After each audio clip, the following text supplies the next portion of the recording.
날마다 행복한 묵상, 주일 말씀 생각나는 시간입니다. 우리는 주일에 디모데후서 4장 1절에서 5절을 가지고 전도, 영적 동행이라는 말씀을 함께 나눴습니다. 우리 교회의 올해의 표어는 전하고 가르치자입니다. 전도 생각하면 어렵고 부담스럽게 느끼는 이유는 성과를 내야 된다는 그런 압박 때문에 그렇습니다. 그러나 바울은 전도를 영적 동행이라고 재정의합니다. 전도는 설득이 아닙니다. 하나님과 함께 걷는 여정으로의 초대다라고 할 수 있습니다. 그래서 우리는 먼저 하나님 앞에 서서 내가 누군지를 확인하면서 그러면서 때를 얻든지 못 얻든지 말씀을 전하는 것입니다. 조급함이 아니라 인내와 신중함으로 하나님께서 하실 일이니까 하나님께 맡기고 신중함과 인내로 그 일들을 감당하는 것입니다. 그래서 전도의 성공은 하나님의 목입니다. 우리의 직무는 순종하고 함께 걷자고 초대하는 것이다. 어제 함께 나눴습니다. 자, 생각나는 1번입니다. 전도는 영적 동행입니다. 이러한 패러다임 전환이 우리의 전도 실천에 어떤 변화를 가져올 수 있을까요? 우리는 전도에 대해서 좀 재정의를 할 필요가 있습니다. 기존에 잘못된 인식들이 있죠. 성과를 내야 된다는 압박감입니다. 내가 결과를 만들어내서 몇 명을 데리고 와야 된다라는 그런 부담감들이 참 많이 있습니다. 특별히 또 그 전도를 할 때 내가 내 말씀씨로 내 신학적 지식으로 이 사람을 설득해내야 된다는 그런 잘못된 생각들을 가지고 있습니다. 그러나 그런 것이 아닙니다. 전도는 하나님께서 나와 이웃이 함께 걷도록 하나님께로 부르는 초대인 것입니다. 내가 앞서는 설득이 아닙니다. 내 말재주나 내 지식으로 전도를 하는 것이 아닙니다. 하나님께서 이미 일하시는 그 자리에 내가 들어가는 것이고 그 자리로 사람들을 초대하는 것입니다. 주체가 바꾸어져야 되는 것이죠. 내가 한다. 내가 이 사람들을 데리고 온다. 그게 아니라 하나님이 부르셨다. 나도 하나님이 부르셨기 때문에 이 사람도 하나님이 부르시고 하나님이 새롭게 하신다. 그래서 전도의 주체를 내가 아닌 하나님께로 옮길 때 우리는 전도에 대한 새로운 생각들을 가지고 우리가 시작해 갈 수가 있습니다. 자, 생각나 2번입니다. 전도의 가장 큰 방해물은 무엇이며 어떻게 그 방해물을 제거해 갈 수 있을까요? 가장 큰 방해물은 두려움과 부담감입니다. 어렵다, 부담스럽다, 실패했다, 또 내가 교회 가자 그러면 좀 미안하다, 또 영적으로는 내 스스로가 이런 일을 해야 되는데 못한다, 이런 여러 가지 부담감과 두려움들이 있습니다. 전도할 생각만 해도 뭔가 긴장이 되고 회피하고 싶은 생각이 들기도 합니다. 왜냐하면 그 전도를 할 때 내가 해야 된다는 내 말솜씨나 내 능력과 내 형편이 승패를 좌우한다고 생각하기 때문에 그렇습니다. 여러분 어떤 착각을 하냐? 거절을 당했다. 그럼 실패했다. 그렇지가 않다 하는 것입니다. 우리는 우리의 역할을 우리가 바꿔야 됩니다. 우리가 그 사람을 설득하고 그 사람들을 하나님을 믿게 만드는 자로 우리가 서는 것이 아니라 길잡이 있는 것이죠. 우리가 안내자로 서는 것입니다. 내가 정답을 제공하는 사람이 아닙니다. 함께 걷는 동행자입니다. 나는 이 길을 걷고 있다. 너도 같이 걸어가면 어떻겠냐. 이 정도면 충분하다 하는 것입니다. 완벽한 답을 내놓으려는 그런 부담감들을 내려놓으시면 됩니다. 여러분 우리는 다 부족하다. 난 부족하지만 이 길을 걸어간다. 그래서 내가 경험한 이야기.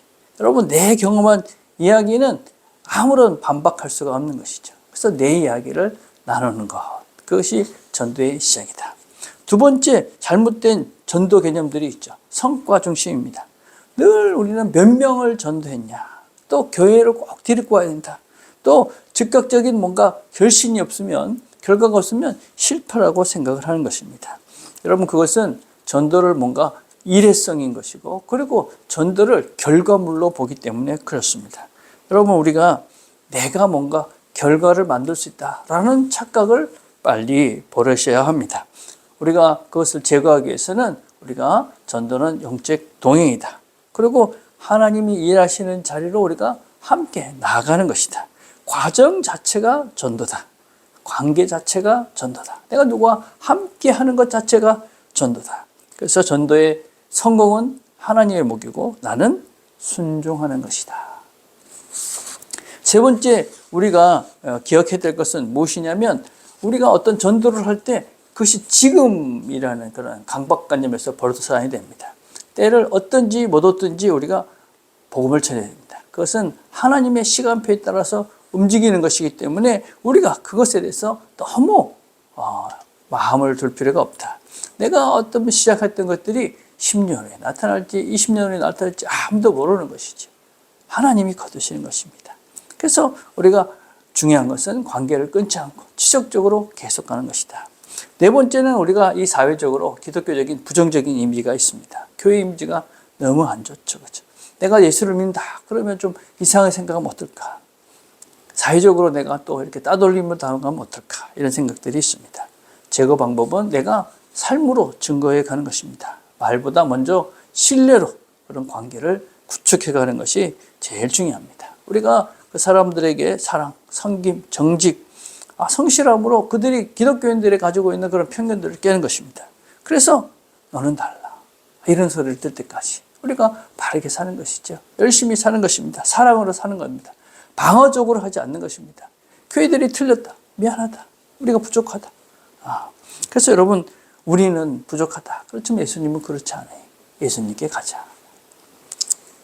그리고 우리가 무엇보다도 무리하게 강요하지 않는 것입니다. 우리가 인내와 그 다음에 신중함으로 사람들에게 접근하는 것이 얼마나 중요한지 모릅니다. 여러분 우리가 손주가 나면 그냥 손주 이야기를 그냥 하지 않습니까? 그렇죠? 그래서 그런 마음으로 하는 것입니다. 내 안에 예수로 채워가야지만이 우리가 복음을 잘 증가할 수 있다.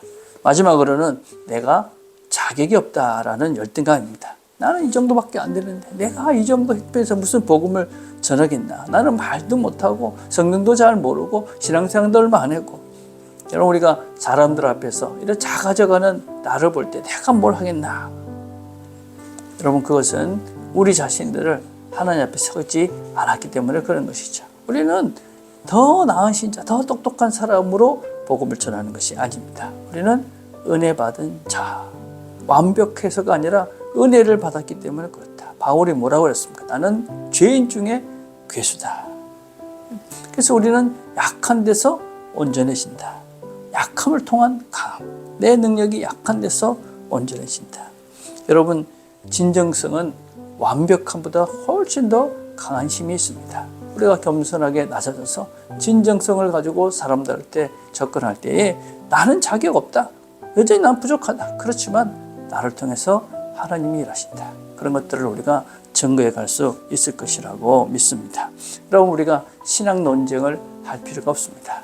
내 삶으로 살아내면서 이 길을 같이 가자고 권할 수 있는, 그리고 이 길을 같이 가자고 권하는 것 외에 우리가 할 수 있는 것은 없습니다. 우리가 그것을 하는 것이 우리의 직무를 다하는 것이고 순종하는 것입니다. 이 안에 이 말씀의 순종함으로 우리가 복음을 증거하고 또 가르치는 자리까지 이르는 저와 여러분 되기를 간절히 바라겠습니다. 기도하겠습니다.